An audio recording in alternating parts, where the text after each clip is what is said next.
તો સુરત પાસે ઉધનામાં non interlocking કામકાજને લઈને ખાસી ટ્રેનો પ્રભાવિત થઈ રહી છે। ખાસ કરીને રેલવે તંત્ર દ્વારા શરૂ કરાઈ છે આ કામગીરી।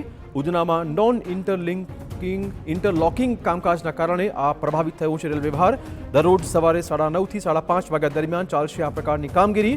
26 થી 28 ઓગસ્ટ સુધી કુલ 57 ટ્રેનો કેન્સલ કરવાની ફરજ પડી છે। સુરતથી અમદાવાદ અને મુંબઈ તરફ જતી 57 ટ્રેનને ખાસી અસર પડી છે। મુંબઈ તરફ જતી 28 ટ્રેન, અમદાવાદ તરફ જતી 29 ટ્રેન કેન્સલ કરી દેવાઈ છે। રેલવે સ્ટેશન પર જાહેરાત કરીને રિફંડ આપવાનું કામ પણ હાલમાં શરૂ કરાયું છે। શહેરના ઉધના સ્ટેશન ઉપર ઇન્ટરલોકિંગની જે કામગીરી કરવામાં આવી છે તેના કારણે કેટલીક ટ્રેનો છે તે રેલવે તંત્ર તરફથી જે છે તે રદ કરવામાં આવી છે અને કેટલીક ટ્રેનો છે તે ડાયવર્ટ કરવામાં આવી છે। સીધા દ્રશ્યો જે રીતે જોઈ શકાય છે કે ઉધના રેલવે સ્ટેશન વચ્ચે નોન ઇન્ટરલોકિંગની જે કામગીરીના કારણે અમદાવાદ ડિવિઝનની કેટલીક ટ્રેનો છે તે પ્રભાવિત થઈ છે।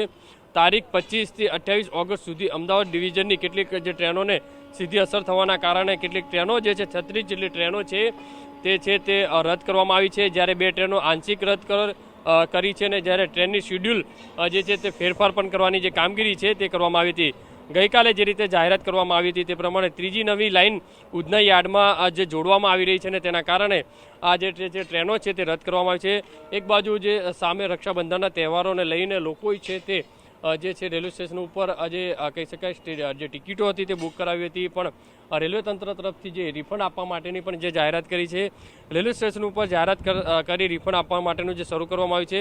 ફ્લાઇંગ રાણી, તાપ્તી ગંગા, ભાગલપુર સહિતની ટ્રેનો પણ સીધી અસર થશે, કારણ કે મોટી સંખ્યાના જે મુસાફરો છે તે સુરતથી જે છે આ ટ્રેનોની અંદર મુસાફર કરતા હોય છે।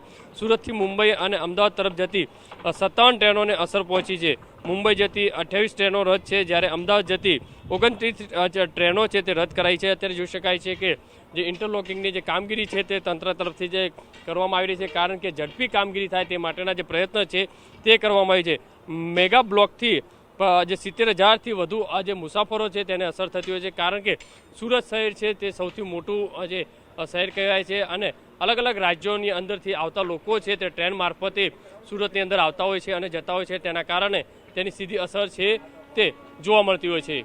કેમેરામેન સંજય ચંદ્ર સાથે બલદેવ સુથાર, TV9 સુરત।